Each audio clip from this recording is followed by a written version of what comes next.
back to Jez Beer Reviews. Going to be trying this one today. It's a Stone and Wood Stone Beer. Now, the Stone Beer, it's a 2025 vintage release. They put on there, the Firestones are cast in the kettle, caramelising malt to create a rich toffee flavours.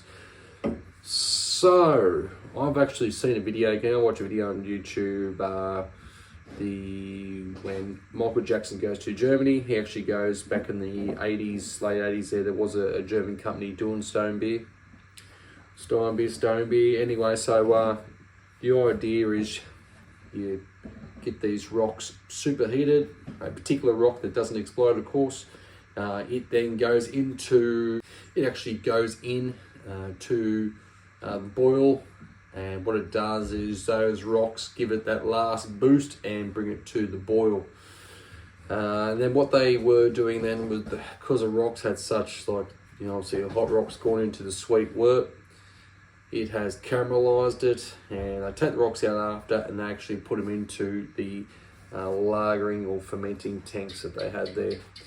And then the yeast consumes obviously the sweet flavors on the rocks, and giving it rich toasty caramel flavors. This one here, I think it's more porter-like, so let's crack it. I'm not sure how they do it. Stone and Wood, but it's a stone beer. They've had to superheat the rock, the stones, to get the boil. I'm spilling beer there. 6% ABV, 375ml. So I think I saw Hef from Hef's Beer Review did review this as well. Alright, colour wise, it's pretty dark, didn't they say on part, maybe 2 years old colour. Off-white head, and looks like it may stick around the aroma. Some light sweet toasted malt. Smells something like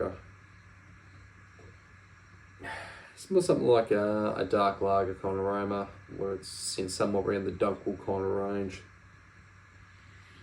Maybe some mild caramel notes there. Anyway, it smells alright. Let's get into it. Cheers, all.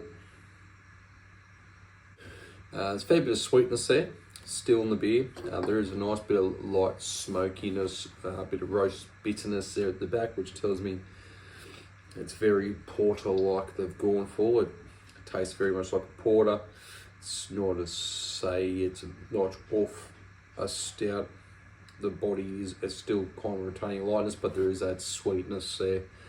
I'm getting chocolate, I'm getting that roast malt. I'm also getting maybe a hint of some sweet caramel malts. I don't know if they use carafe or something in, or what they've done, but yeah, so that sweetness is still there. It hasn't really changed. So it's got a pretty nice roast, kind of porter / kind of flavours you get from a Dunkel, where it's not like a Schwarzbier that's really super roasty, or even a dark ale like a 2 years old or Carlton Black, which is pretty roasty. It's a notch back. I'd have to say sessionability with that much sweetness in it, it's probably only a one or two cans job. It's not something I'd want to session at all.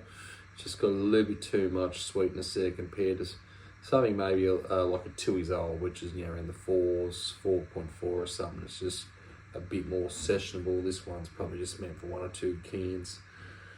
Price point, I think it was about $6 a can maybe when it came out. I'm not sure if it still is available. Maybe the country areas, it's maybe still sit on the shelves, as craft beer doesn't seem to move that much. Sweetness there, it's from the rocks doing it or what. Not sure what they do with the rocks, if they put it into the fermentation vessels or if they even lager it, age it on. I'm not sure. So I'm happy to say that this is a good stone beer. I'd love to try some of the European ones in Germany. I think the one I did watch a video on, the Michael Jackson, has since closed down. That's somewhat 40 years ago. Nearly 40 years ago. I'd love to try and do it myself in home brewing. It's just finding the right rock to do it. I could quite easily do it, but just got to find the right rock. There's always been something I wanted to try on a small scale and see the effect. So anyway, if you see it, it's a stone beer, yeah, very solid. I think it's something around a porter maybe. Well, it kind of tastes like a cross between a porter and Dunkel / those new age dark lagers, which yeah, pretty easy going. Don't have as much roast as Schwartz beer or a dark ale like a Twizzle Cotton Black. Anyway, I'll finish this off camera. You guys all take care, and I'll see you in the next video.